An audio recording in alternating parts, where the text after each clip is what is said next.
विशेष अवसर है। साथियों, तिल को शास्त्रों में पाप नाशक और अमृत तुल्य माना गया है। तिल दान करने से पितृदोष शांत होती है, दरिद्रता और दुर्भाग्य दूर होते हैं। शास्त्रों में वर्णन है कि जो व्यक्ति मकर संक्रांति की कथा श्रद्धा से सुनता है, उसे अनजाने में किए गए दोषों से मुक्ति मिलती है और धर्मराज और सूर्यदेव की कृपा प्राप्त होती है। जीवन में किए गए पापों का प्रायश्चित होती है। प्रिय साथियों, कथा को अंत तक अवश्य सुनें। ये कथा है एक ऐसे गांव की जो गंगा की निर्मल धारा के किनारे बसा था, जहां की हवा में मंदिरों की घंटियों का स्वर और धूप दीप की सुगंध घुल मिल जाती थी। गांव का नाम था कनकधारा और यहाँ के लोग अपने सरल जीवन, अटूट विश्वास और सनातन धर्म की गहरी जड़ों से पहचाने जाते थे। इसी कनकधारा में रहती थी एक माँ, यशोदा। यशोदा का जीवन, उसका जीवन तो जैसे एक अधूरी कविता सा था। विधाता ने उसके भाग्य में दुख और त्याग ही लिखा था। क्या बताऊं? 12 वर्ष पहले जब वो ब्याह कर इस गांव में आई थी, तो उसकी आंखों में सुनहरे सपने थे, पर नियति को कुछ और ही मंजूर था। मेरे भाइयों, विवाह के 2 ही वर्ष बाद एक भयंकर महामारी ने उसके पति को उससे छीन लिया। हाय रे मेरी किस्मत, वो अक्सर बुदबुदाती थी। मेरा सिंदूर धुल गया, मेरा संसार उजड़ गया। मगर एक नन्ही सी कोमल थी जो उसके आंसुओं को पोंछने का प्रयास करती। एक शिशु जो उसकी सोनी गोद में आशा का सूरज बनकर आया। उसका इकलौता बेटा गोपाल। मेरा गोपाल, वो नाम लेती और उसकी आंखों में एक अजीब सी चमक आ जाती। गोपाल, जिसका अर्थ है जीवन, ईश्वर का दिया हुआ प्राण। पर विधाता का कैसा न्याय था, जिसे नाम ही जीवन मिला था, उसी के जीवन पर हर पल मृत्यु की काली छाया मंडराती रहती थी। अरे, जन्म के समय से ही वो कमजोर था, नन्हा सा, हड्डियों का ढांचा मात्र। गांव के वैद्य कहते थे, बहन यशोदा, ये बालक अधिक दिन का मेहमान नहीं है। इसके प्राण तो जैसे धागे से लटके हैं। ये शब्द नहीं थे, यशोदा के सीने पर गरम लोहे के दाग थे। एक एक शब्द उसके हृदय को छलनी कर देता था। नहीं हो सकता, वो चीख उठती, अपने कलेजे के टुकड़े को सीने से भींच लेती। मेरा गोपाल जिएगा, मेरा गोपाल जरूर जिएगा। यशोदा की आंखों में रात रात भर नींद कहाँ, वो बस अपने गोपाल को निहारती रहती। कभी उसका माथा सहलाती, कभी उसके छोटे छोटे हाथों को अपने हाथों में भर लेती। उसकी हर सांस के साथ यशोदा का दिल धड़कता। अगर गोपाल जरा सा खांस देता तो यशोदा का कलेजा मुंह को आ जाता। क्या हुआ मेरे बच्चे को, क्या हुआ? वो पागलों से हो जाती। उसने कितने मंदिरों की सीढ़ियां घिसी, कितनी मन्नतें मांगी। हर देवी देवता के चरणों में उसने अपना सर्वस्व अर्पित कर दिया था। उसका जीवन बस एक ही प्रार्थना बन गया था, हे ईश्वर, मेरे बेटे को बचा ले, मेरे प्राण ले ले, पर मेरे गोपाल को जीवन दे दे। कनकधारा गांव में एक बहुत पुरानी पूजनीय साध्वी थी, जिन्हें ज्ञानमयी माँ कहते थे। एक दिन यशोदा अपने सूखे आंचल में अपने दुबले पतले गोपाल को लपेटे ज्ञानमयी माँ के पास पहुंची। उसकी आंखें लाल सूजी हुई थी, शरीर थका हुआ, पर मन में एक अग्नि जल रही थी, अपने बच्चे को बचाने की अग्नि। ज्ञानमयी माँ, यशोदा की आवाज कांप रही थी। मेरे प्राण सूख रहे हैं, वैद्य ने जवाब दे दिया है, मेरा गोपाल बस। वो फूट फूट कर रो पड़ी। ज्ञानमयी माँ ने करुणा से उसे देखा। उनके चेहरे पर एक अलौकिक शांति थी। उन्होंने गोपाल के माथे पर हाथ फेरा और फिर यशोदा की आंखों में झांका। बेटी, रो मत। तेरा विश्वास, तेरा प्रेम, ये सब व्यर्थ नहीं जाएगा। उन्होंने एक गहरी सांस ली। सुन, मैं तुझे एक मार्ग बताती हूँ, एक कठोर मार्ग, पर अगर तूने उसे श्रद्धा से निभाया तो स्वयं मृत्यु भी तेरे पुत्र का बाल भी बांका नहीं कर पाएगी। यशोदा की आंखों में एक चमक कौंधी। कोई भी मार्ग, कितना भी कठोर, मैं सब करूंगी माँ, बस मेरा गोपाल। हर वर्ष ज्ञानमयी माँ ने धीमे गंभीर स्वर में कहा, मकर संक्रांति के पावन पर्व पर, सूर्य के उत्तरायण होने पर तू स्नान कर पवित्र होकर मकर स्नान का व्रत लेना। पूरे दिन निराहार रहना, फिर अपनी सामर्थ्य अनुसार दान करना। तिल, गुड़, कंबल, अनाज, जो भी हो, सच्चे हृदय से। और सबसे महत्वपूर्ण बेटी, पूरी श्रद्धा से सत्यनारायण कथा का पाठ सुनना या करवाना। ये सब तू अपने गोपाल की दीर्घायु के लिए करना, बिना किसी संशय के, बिना किसी स्वार्थ के। तेरा अखंड विश्वास ही तेरे व्रत का फल होगा। यही तेरा कवच होगा, यही तेरे पुत्र का जीवन।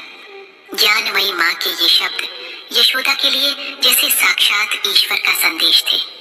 उसके मन में एक नया उत्साह, एक नया संकल्प जाग उठा। हाँ, मैं करूंगी, मैं सब करूंगी।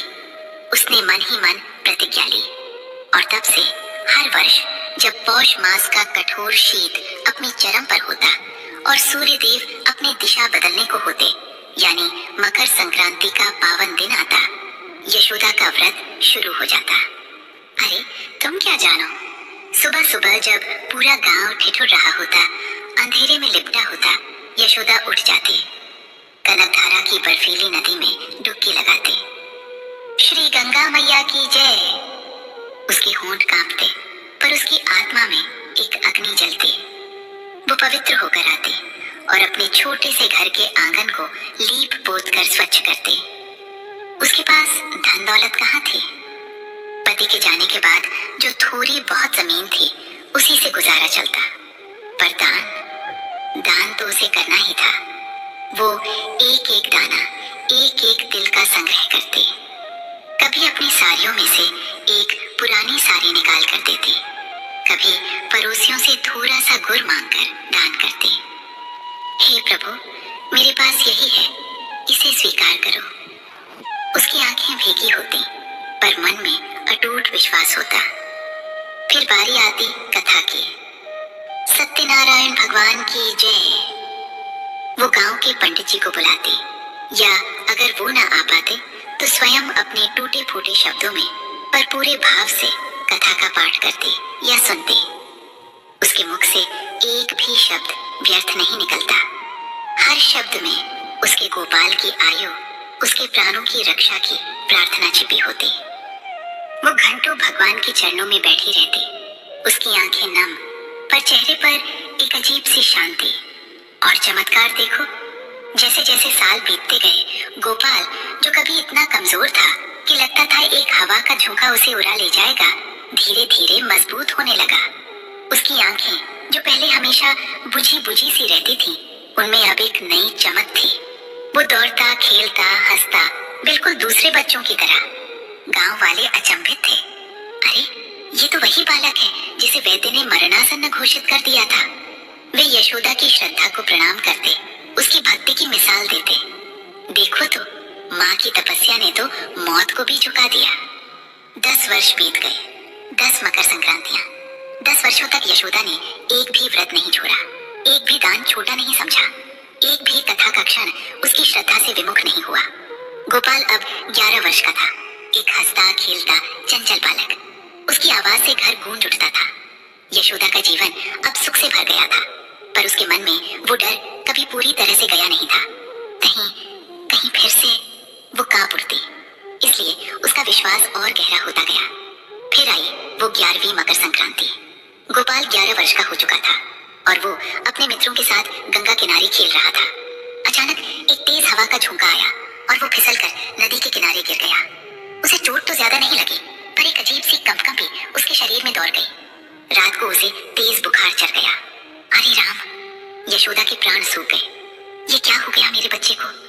उसने सारे जतन किए, गर्म पानी की पट्टियां, देसी दवाएं, पर गोपाल का बुखार उतरने का नाम ही नहीं ले रहा था। उसका शरीर आग की तरह जल रहा था। गांव के वैद्य आए। उन्होंने गोपाल को देखा और उनके चेहरे पर चिंता की लकीरें उभर आईं।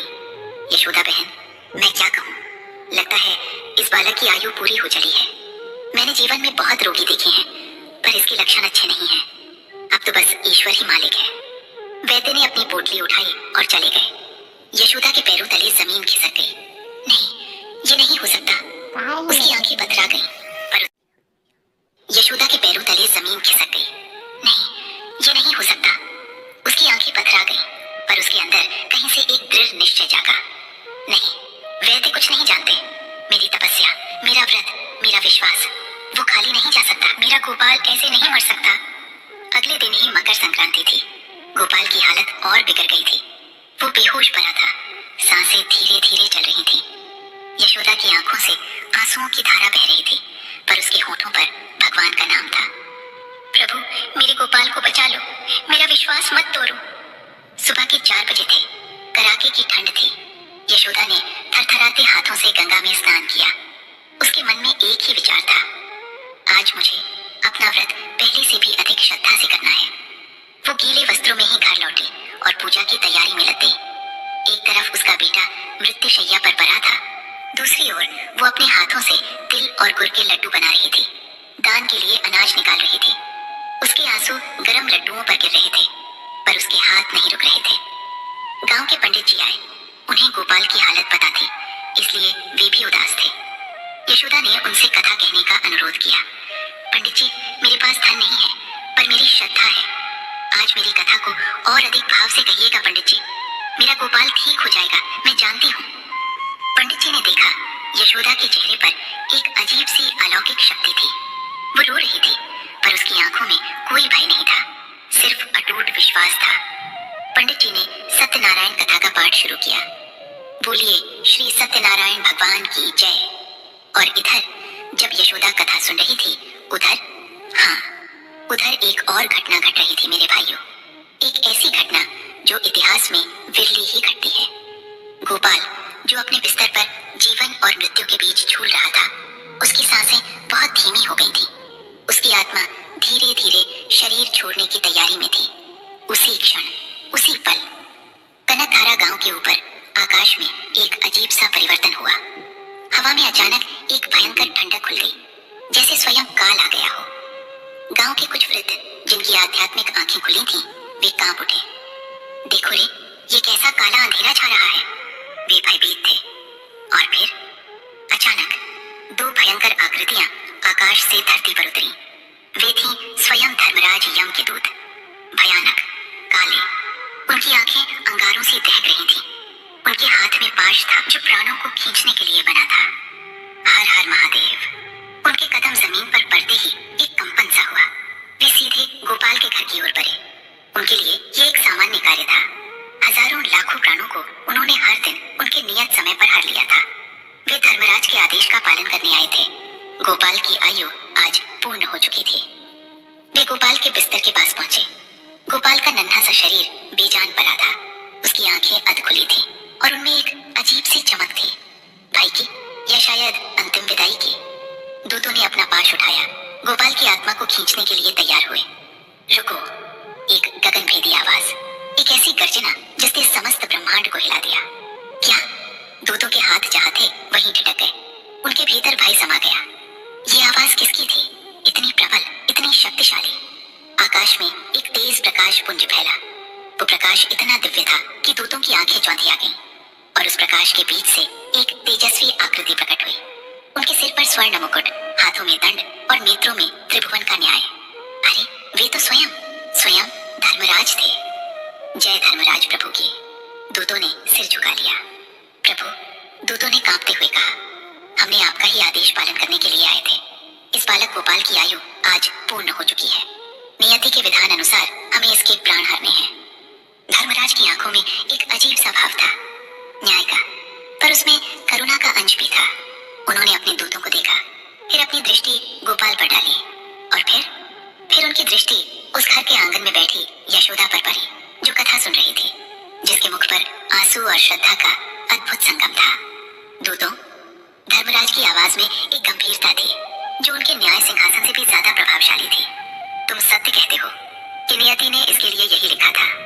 तुम सत्य कहते हो कि इसकी आयु आज पूर्ण हो चुकी है, और तुम सत्य कहते हो कि तुम केवल धर्म का पालन कर रहे हो। दूतों ने सिर उठाया, आशा में कि अब उन्हें आदेश मिलेगा, किंतु धर्मराज की आवाज अब और बुलंद हुई, जैसे आकाश में बादल गरज रहे हों। किंतु आज तुम नियति को टालोगे। आज तुम मेरे आदेश का पालन नहीं करोगे। आज इस बालक के प्राण नहीं हरे जाएंगे। दूत अचंभित रह गए। प्रभु, ये आप क्या कह रहे हैं? नियति का विधान भला कैसे बदल सकता है? आपके ही आदेश से चलता है सारा संसार। आपने ही तो कर्म और फल का सिद्धांत स्थापित किया है। धर्मराज मुस्कुराए, एक ऐसी मुस्कान जो ज्ञान और करुणा से भरी थी।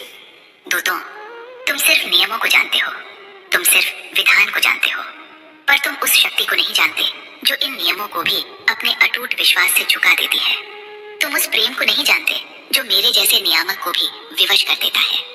उन्होंने अपनी उंगली यशोदा की ओर उठाई, जो अपने आंचल से आंसू पोंछते हुए पंडित जी के हर शब्द को अपने हृदय में उतार रही थी।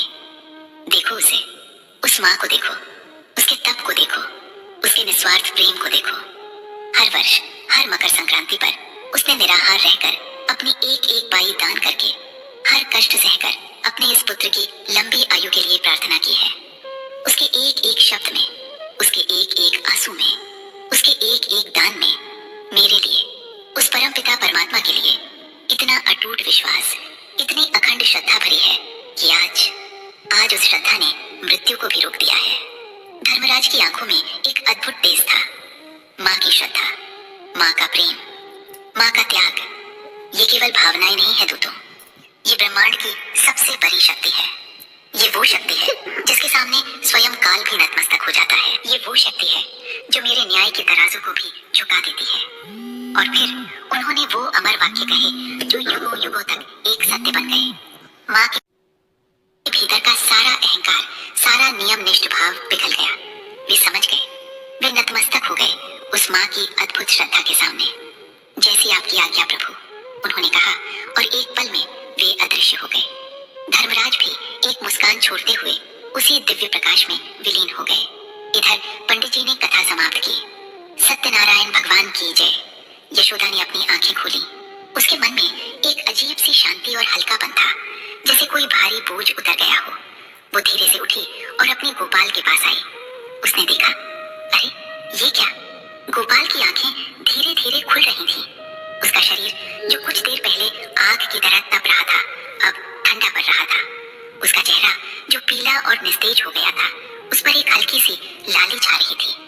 माँ, गोपाल ने धीमी आवाज में पुकारा। गोपाल! यशोदा के मुख से एक चीख निकली, पर वो चीख भय की नहीं, असीम आनंद की थी। उसके आंसू थम नहीं रहे थे। वो अपने बेटे के सिर को अपने हाथों में भरकर रोने लगी, पर अब उसके आंसू गर्म नहीं थे, वे शीतलता और कृतज्ञता के आंसू थे। मेरा बच्चा, मेरा गोपाल!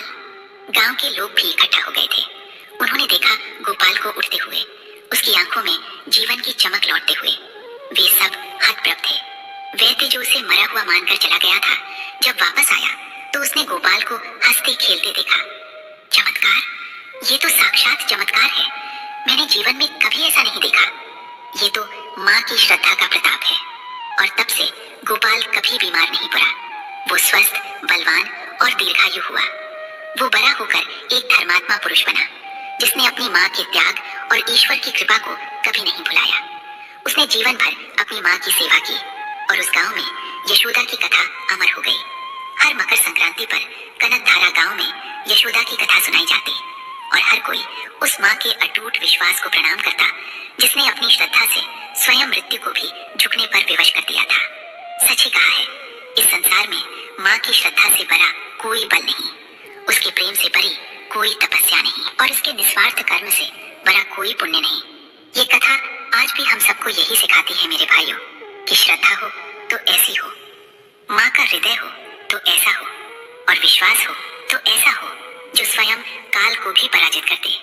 बोलिए श्री सत्यनारायण भगवान की जय, माँ यशोदा की जय। प्रिय साथियों, इस वीडियो में मकर संक्रांति की पावन व्रत कथा यहीं पर समापन होती है। हम कामना करते हैं कि भगवान सूर्यदेव, धर्मराज यम की कृपा आप सभी पर बनी रहे। जय सूर्यदेव, माँ यशोदा की जय।